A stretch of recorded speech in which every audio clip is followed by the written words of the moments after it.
What is emotion? Emotion is derived from Latin word emovere, which means stirred up or to excite. Emotion is exciting state or stirred up state of an individual, which is a purely private experience. Emotion is as a subjective response, is usually accompanied by physiological changes and is associated with change in behavior.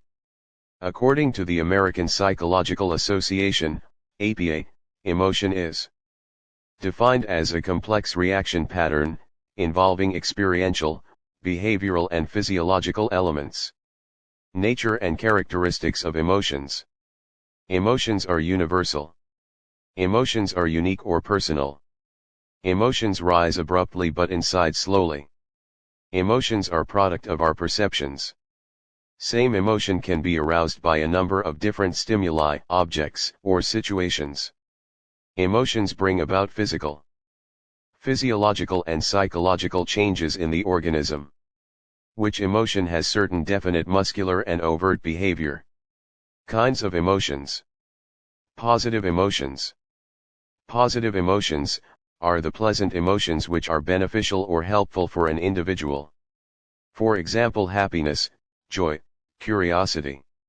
Negative emotions. Negative emotions are unpleasant emotional experiences. It doesn't produce any beneficial effects. For example, fear, anger, jealousy. Primary emotions. Primary emotions are immediate, instinctual responses to stimuli. They're universal and often linked to specific events or situations. These are sadness, happiness, fear, anger, surprise, and disgust. Secondary emotions. Secondary emotions are reactions to primary emotions and are more complex, often influenced by personal experiences, beliefs, and thoughts. For example, a person may feel ashamed as a result of becoming anxious or sad. In this case, anxiety would be the primary emotion while shame would be the secondary emotion. Components of emotions. Cognitive component. Physiological component. Behavioral component. The cognitive component is described as how we interpret emotions and think about situations. The physiological component is how the body reacts to an emotion. For example, before sitting an exam, your body feels sweaty, and your heart beats faster. The behavioral components is how you express and show your emotion. Emotion is controlled by which part of brain? The region of the brain that is related to the recognition and regulation of emotion is called the limbic system. The first evidence that the limbic system was responsible for the cortical representation of emotions was obtained in 1939, when Kluver and Busey, in Chicago, demonstrated that the bilateral removal of the temporal lobes in monkeys, including the amygdala and the hippocampal formation, as well as the non-limbic temporal cortex, produced an extreme behavioral syndrome. Theories of emotions. Evolutionary theory of emotion. Naturalist Charles Darwin proposed that emotions evolved because they were adaptive and allowed humans and animals to survive and reproduce. Feelings of love and affection lead people to seek mates and reproduce. Feelings of fear compel people to fight or flee the source of danger. According to the evolutionary theory of emotion, our emotions exist because they serve an adaptive role. Emotions motivate people to respond quickly to stimuli in the environment, which helps improve the chances of success and survival. James-Lange theory of emotions. This theory is proposed by William James and Carl Lange. This is the best example of physiological theory of emotions. This theory is just that emotions occur as the result of physiological reactions to events. For example, I see a snake, I am trembling, therefore I am feared. According to the James-Lange theory of emotion, an external stimulus leads to a physiological reaction. Your emotional reaction depends upon how you interpret those physical reactions. For example, suppose you are walking in the woods and see a grizzly bear. You begin to tremble, and your heart begins to race. The James-Lange theory proposes that you will conclude that you are frightened. I am trembling. Therefore, I am afraid. According to this theory of emotion, you are not trembling because you are frightened. Instead, You feel frightened because you are trembling. Cannon, Bard theory of emotion. This theory is proposed by William Cannon and Philip Bard.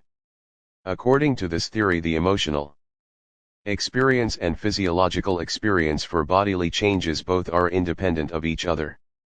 Both will be happening at the same time. According to the Cannon-Bard theory of emotion, we feel emotions and experience physiological reactions such as sweating, trembling, and muscle tension simultaneously. Cannon first proposed his theory in the 1920s, and his work was later expanded on by physiologist Philip Bard during the 1930s. More specifically, the theory proposes that emotions result when the thalamus sends a message to the brain in response to a stimulus, resulting in a physiological reaction. At the same time, the brain also receives signals triggering the emotional experience.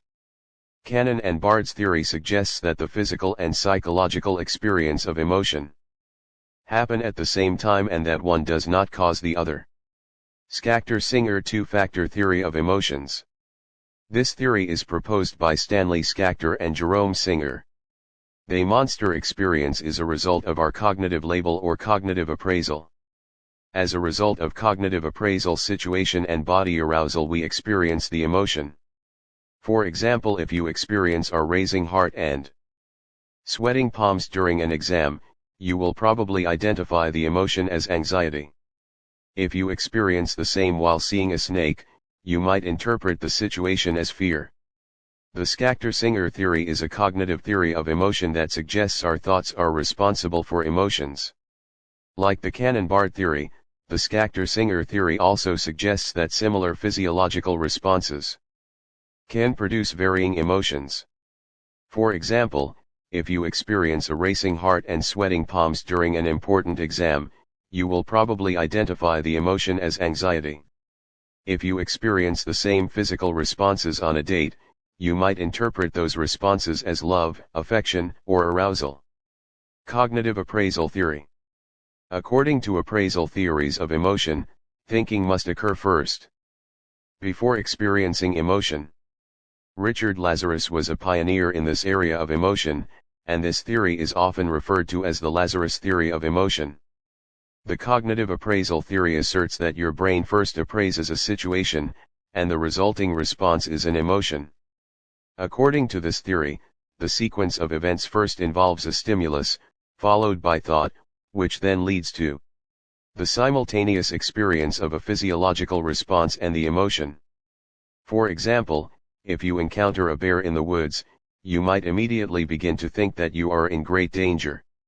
This then leads to the emotional experience of fear and the physical reactions associated with the fight or flight response.